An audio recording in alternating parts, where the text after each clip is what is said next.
Good morning! Another day ng ating pagha-harvest naman dito ng ating kabuting saging. So meron na naman tayong mga kabuting saging dito na ang ganda ng kanyang tubo. So dito makakakuha tayo ng 3. Ayan. 3. Meron pa sumusunod. Ayan. 1. Dito sa gilid meron din tayo napukuhang 1. Ayan. Ang ganda oh. Ayan, meron din dyan 1 oh.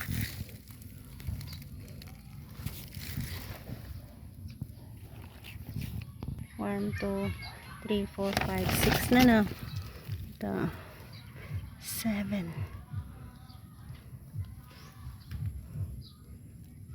Ayan oh. 2 pala dito. Iiwan natin eh. So meron din dyan 1. Paano natin kukunin yan?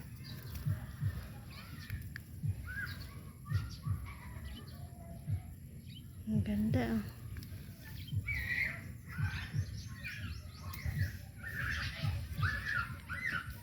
Ayan.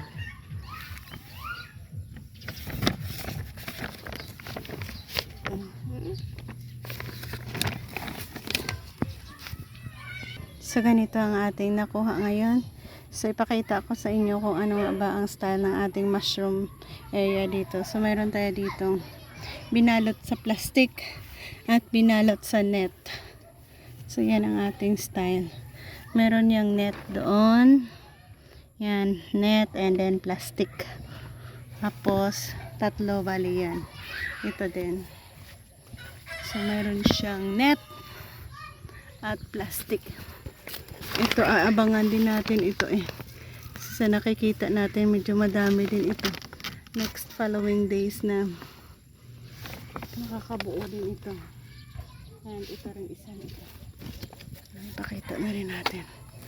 Meron yung ganyan and then of course net din. Lapit na yan.